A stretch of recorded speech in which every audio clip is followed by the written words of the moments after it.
Hello, welcome to Simcha, a celebration of life. I'm your host, Nikki Wallman.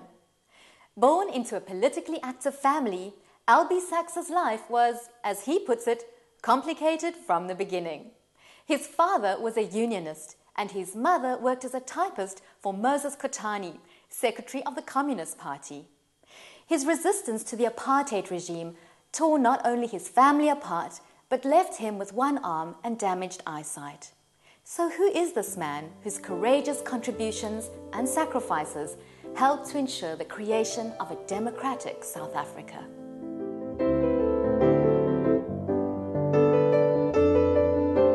My earliest memories, I just recapture my mom having this enormous respect for her boss, Moses Kotane, and it meant I never had problems with race. That just wasn't there at all.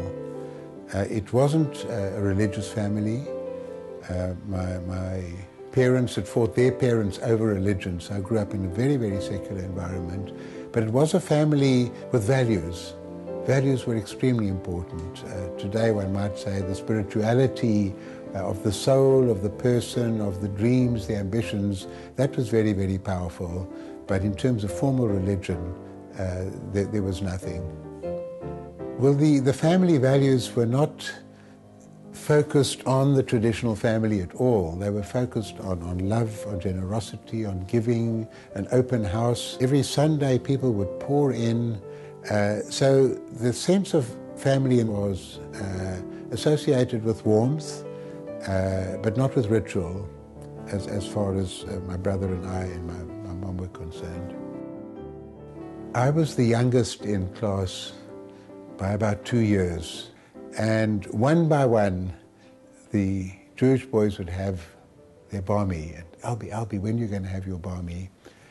And it provoked very intense reflections on my part. My parents said, Albie, it's up to you. If you want a bar mitzvah, we will pay for the lessons, we'll support you completely. It's your decision. And it was a very tough decision for a little chap to have to take effectively on his own.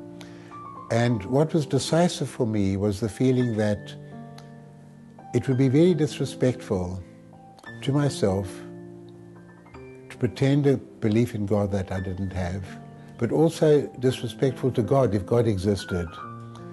And so I felt I couldn't in good conscience do the lessons, go to the shul, recite the things just for the sake of being like the other boys, when I didn't have that actual central belief and I didn't have a bar mitzvah.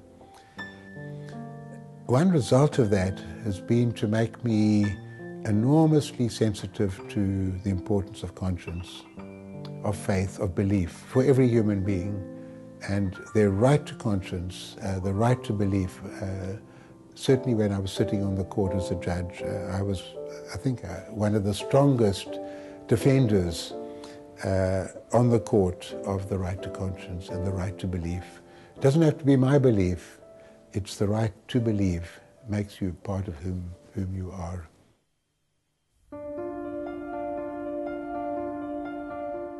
Well, a consequence of the decisions taken about being part of the struggle against injustice meant police raids before dawn, several of them being subjected to banning orders restricting my movements, and finally ending up in jail myself. Being a lawyer, practicing at the bar in Cape Town didn't protect me from the 90-day law.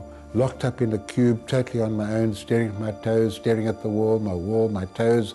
And after 90 days of a kind of an agony, where on a good day I would just be depressed, that would be a good day. A bad day, I'd be in total kind of despair, but struggling through.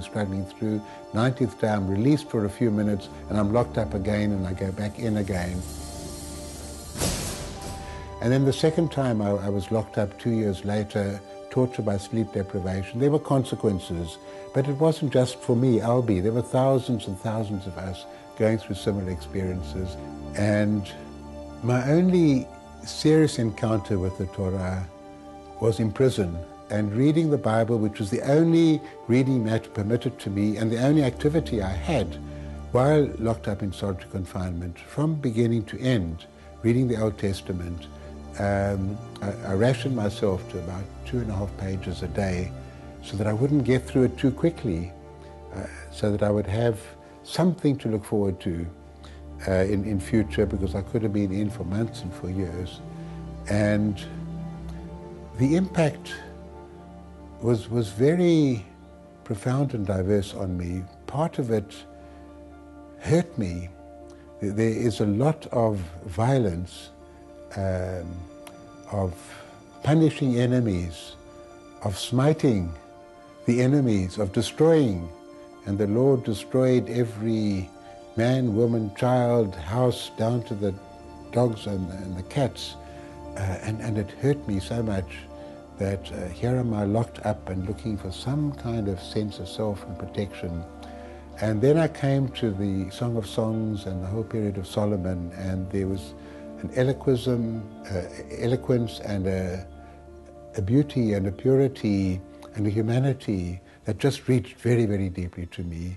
And also a sense of a glorious period of association between Jews and non-Jews throughout the world, through marriage, through all forms of economic and cultural and even personal relationships. And I found that a very beautiful period to read about. And then the prophets in exile, and the marvelous imagination of not simply Jews one day having a promised land, but all humanity living in peace. It's not, I mean, I read the marvelous passages about the lion laying down with the lamb, and plows and swords being turned into plowshares, but there was more, not just in Isaiah, but in Ezekiel as well.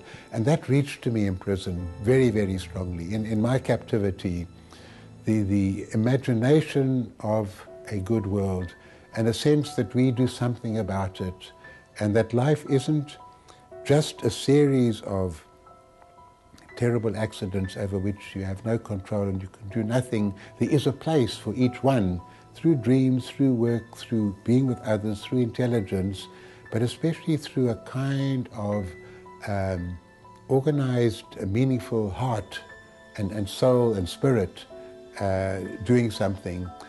And the way human beings can hate other human beings was just so obnoxious and so antithetical to everything in the world I'd grown up in, that I'm sure that was also a very significant factor.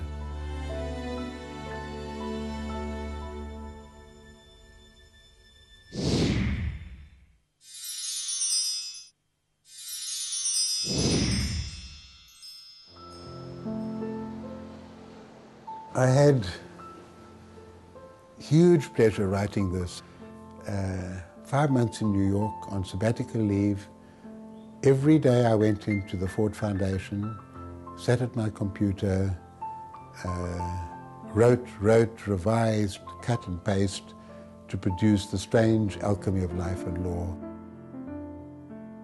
The book tells something of what for me was a tremendously exciting intellectual and emotional adventure, being a judge defending the basic rights of the people as defined in the Constitution.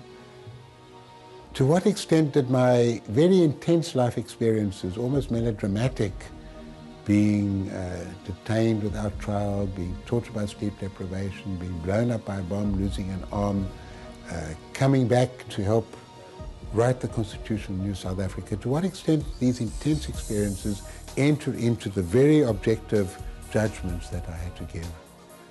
And the conclusion I came to was in unexpected ways. There wasn't a simple, well, they did it to us, now it's our turn to do it to them. On the contrary, the never again principle emerged very, very strongly, that we must never do to people the sort of things that happened to our generation.